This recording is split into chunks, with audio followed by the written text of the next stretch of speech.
My name is Carl Miller, and I'm here on behalf of Ashford University College Course HCA 415 to discuss my advocating of public health policy concerning the vaccination of children.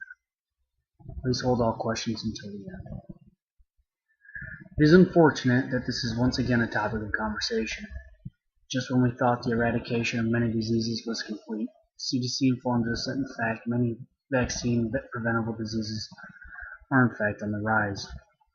Some of the vaccine-preventable diseases, as stated from the CDC, that still circulate in the United States include whooping cough, chickenpox, types of meningitis, influenza, pertussis, rubella, mumps, measles, and so on. These diseases, as well as other vaccine-preventable diseases, can range from mild to severe and even life-threatening. Now, there's no way, generally speaking, to tell whether or not any one particular unvaccinated child how they will react to any number of diseases that they may encounter. However, some of these diseases, even one case within a community can cause for prompt action. An example of this would be measles, which is one of the most contagious diseases known to man, and spreads very quickly through communities who are not immune. Now this leads me to my next topic, which is the impact of this health issue on the community. So the impact of this health issue on a community can be very large. Consider this. If you decide not to vaccinate your child, and he or she contracts any one of a number of vaccine-preventable diseases, and for this example, we'll continue using we'll continue using measles. Many parents can't explain what measles is, and some don't even realize that it still exists. But according to Catherine Schwann, author of Measles, A Child Killer, measles kills roughly 400 people a day in the world.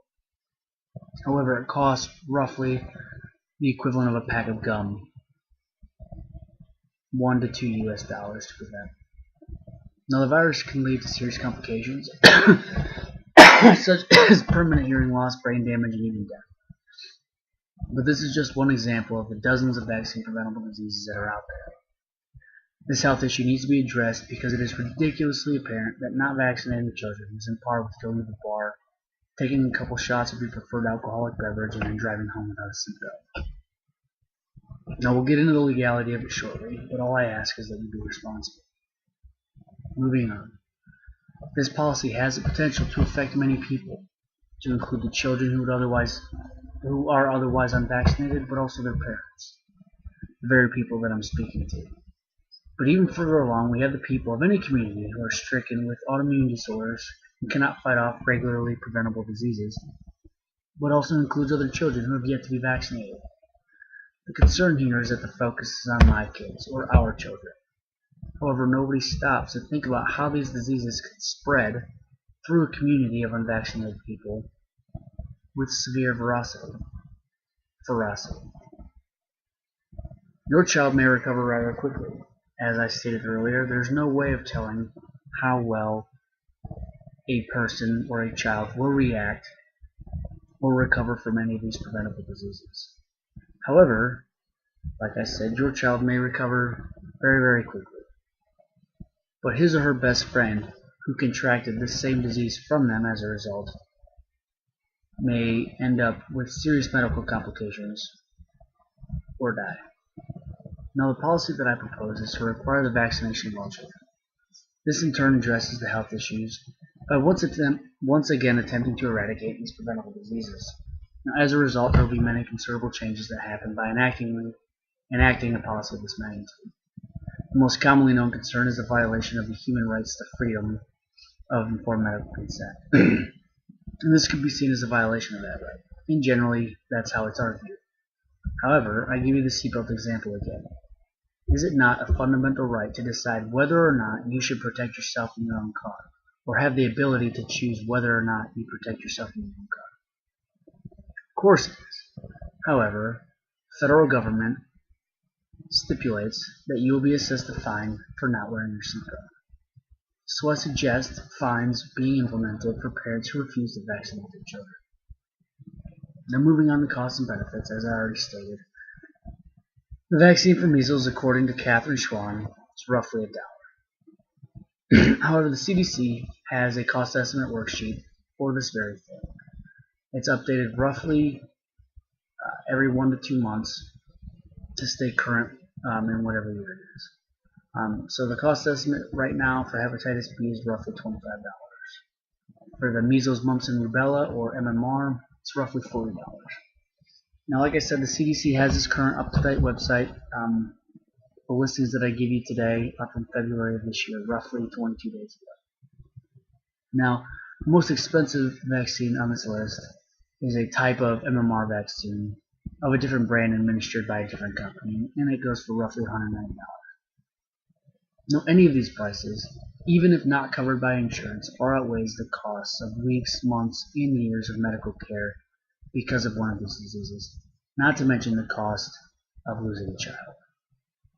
Now, I understand people's lives will be affected by this policy. There is no question. The fundamental right of choice will be challenged. But the eradication of many of these diseases is within our the eradication of these diseases within our borders is very reasonable, and it's a very attainable goal.